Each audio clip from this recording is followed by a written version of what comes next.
So you know I love to throw a good party, but hosting parties is a lot of work and can be pretty stressful, not to mention expensive, which is why it's always a good idea to have a plan.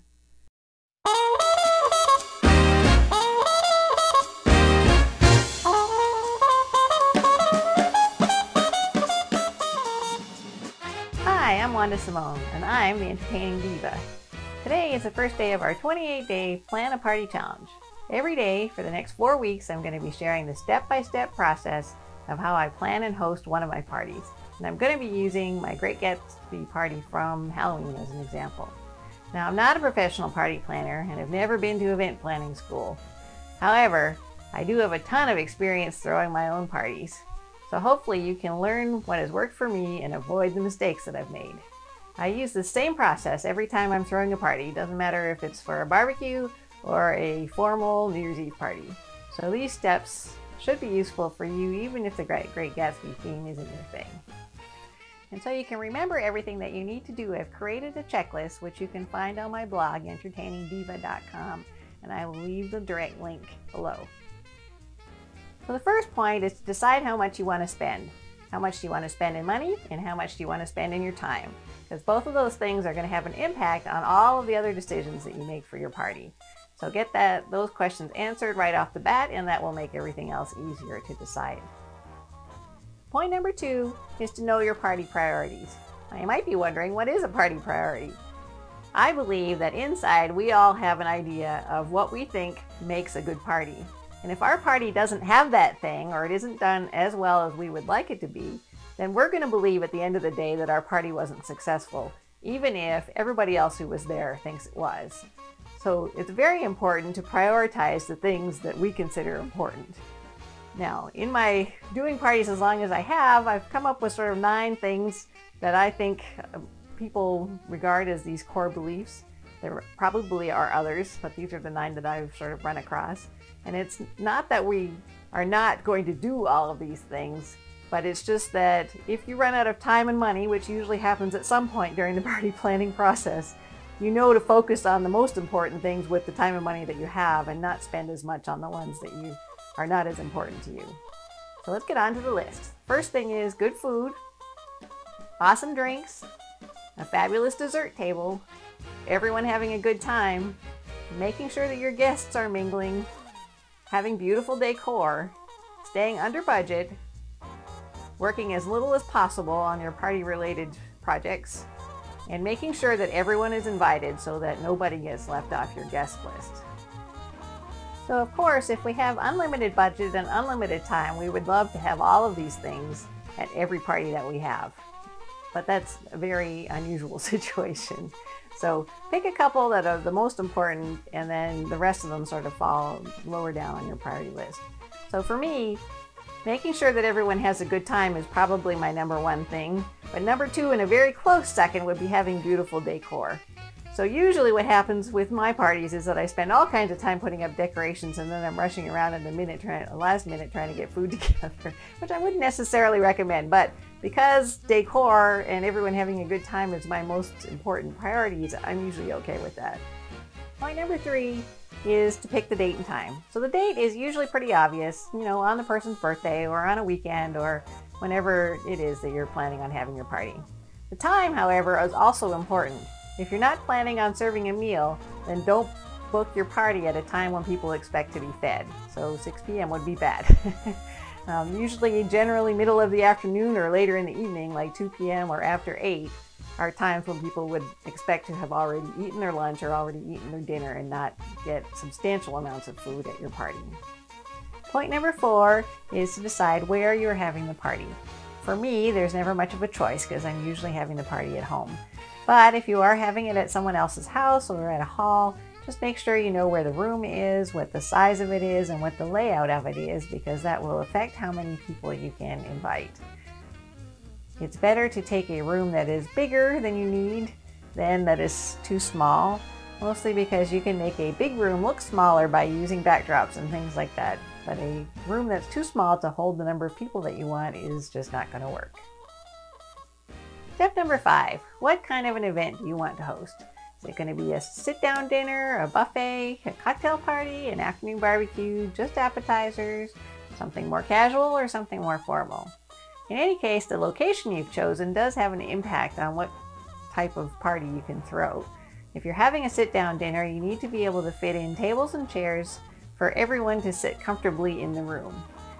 And if you're serving any kind of food, even a buffet, you do need spaces for people to be able to sit and eat. Now, if they're not expecting to all eat at the same time, you actually don't need as many chairs as you have people, as long as they can swap out where they're sitting. In fact, not having as many chairs as people does kind of force people to mingle more, which sometimes is a good thing.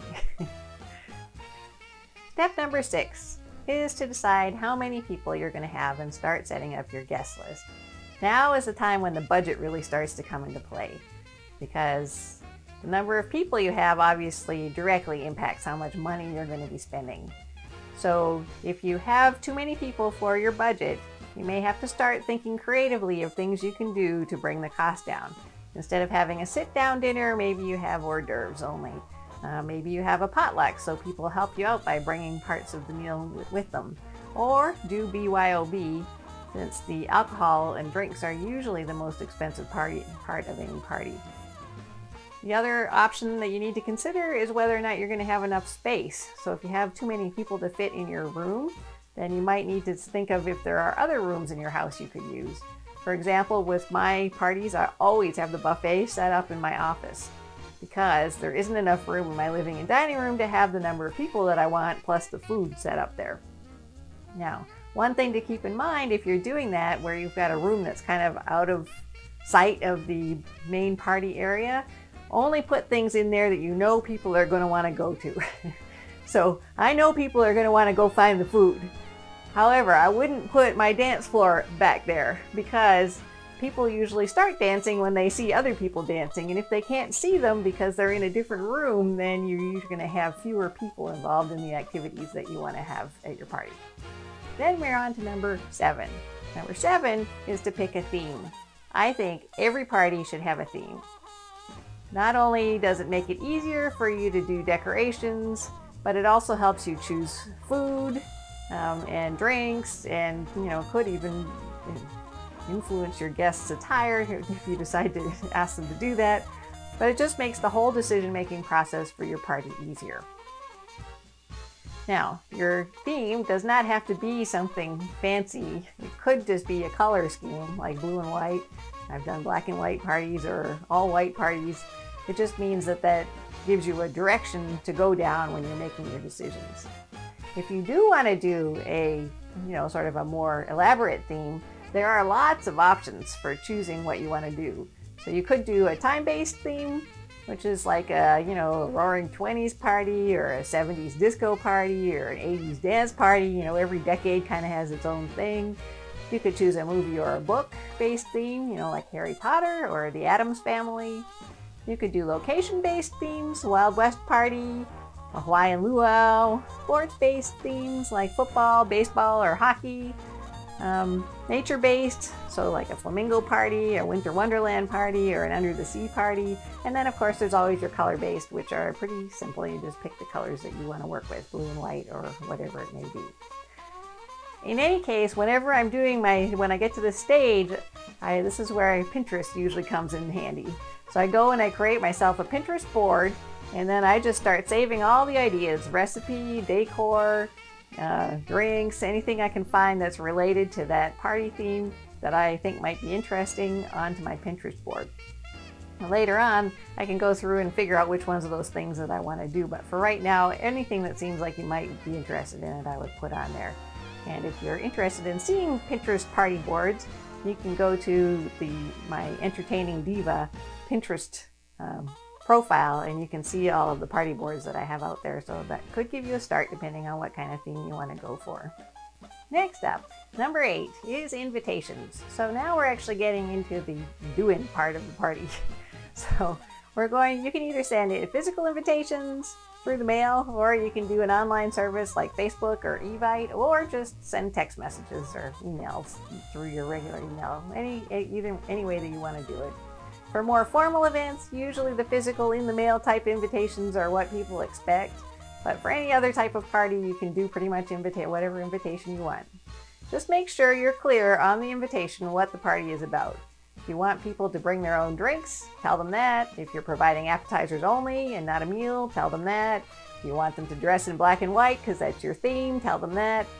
Anything that you need them to know in order for the party to be a success. That way everyone's expectations are set ahead of time and there aren't any disappointed people, either you or them, when the party's over. Number 9. Now we're on to the fun part, at least for me, since this is my favorite part of doing a party, is to decide on your decor. You're going to go through all those ideas that you saved to your Pinterest board to come up with a list of decorations that you want to use at your party. Then the question is, are you going to buy them or are you going to make them? And a lot of that comes down to your budget. How much do you want to spend and how much time do you have? So, and then, think questions like, are you going to use paper plates and plastic glasses or use china and crystal? I mean, it depends on whether it's a casual or formal party, how much you want to spend, whether you want to, if your priority is to have the least amount of work as possible, then paper plates are the way to go. They all go in the garbage at the end of the night. Things like, you have enough dishes and napkins for all of your guests if you're having a meal. Do you have enough tablecloths to cover all of your tables? A lot of these decor items I'm going to cover more in depth when I get to the decor section of this challenge, but these are just sort of things to think about. And the one thing I always try and do is to buy the supplies well in advance, so I'm not rushing around 2 days before the party trying to get my decorations in order, mostly because some of these things, party supplies in particular, for whatever reason, seem to have longer lead times, delivery times, if you need to order them online, than other things do. And it can be kind of hard to find some of the things that you want depending on what you're looking for. So it's just easier to get them out of the way, or the orders out of the way early, and make sure that they're going to be there and you're not going to be stressing about it at the last minute. Number 10 is to do your menu. So this is where food comes into play. Once again, your Pinterest board should help you out here. If you've been saving recipes and things, you should be able to go there and find all the ones that you think look interesting. I would make sure that you have a variety of options so that if you have some friends who don't like chicken or beef or who are vegetarians, whatever, that there's something there that they can eat. For buffets and cocktail parties or anything where people are going to be carrying food around, it's much easier if you can provide them with things that are easy to pick up, finger food. So like using chicken wings instead of a whole roasted chicken, or doing cupcakes instead of a cake that somebody has to slice. Those kind of things just make it a lot easier to serve, and you generally have less of a mess to clean up afterwards. If you are making recipes that you've never made before, unless you have an adventurous crowd who doesn't mind a food flop, which I actually do, so sometimes I break this rule that I have, but I usually try and make the stuff once before the party just so that I know it's going to turn out. Also try to get as many making it ahead of time recipes as you can. The least amount of cooking you can do on the day of the party, the better. Step number 11 is to pick your poisons. I always have standard well drinks like wine, beer, gin, vodka, rum, and rye at my parties. But I usually try not to do too many frou-frou fancy drinks that take a long time to make. Mostly because I don't have time to go around making individual drinks for people during my parties. Yeah, we've got a cat sighting in the background. However, I do usually have theme-related drinks, almost always a sangria or a punch, some kind of jello shot, and then a signature cocktail, which I normally can make up in batches in a pitcher so that I don't have to run around making them individually for people. And that's just a time saver. Now, if you have somebody who really likes, to make drinks, or if serving fancy drinks is one of the things that's important to you in your priority list, then you, of course, would spend more time on this than I do. Now we're on to step number 12, which is the last one on my list. And that is to decide on the music for your party. Now, this seems like a small thing that maybe you don't have to spend much time on, but it's amazing what a difference music makes to the ambiance in a room, especially when the people are first getting there and nobody's there yet. And it's a really easy thing to forget. Ask me how I know, because I've done that lots of times. So I always try and use a music service like Pandora, where you can set it at the beginning of the party and leave it alone for the rest of the time that they're there, and pick the station ahead of time so you know exactly what you're going to play and not be thinking about it at the last minute. If Pandora isn't an option, you can always try the music stations that are available with most cable TV services, or just create a playlist on your phone. That's it for my party planning steps and tips for today. And don't forget, if you're running out of time or money, it seems to happen for me on every party that I do, to go back to your priority list to determine what you're going to focus on. Thanks so much for watching, and be sure to tune in tomorrow when we'll be talking about invitations.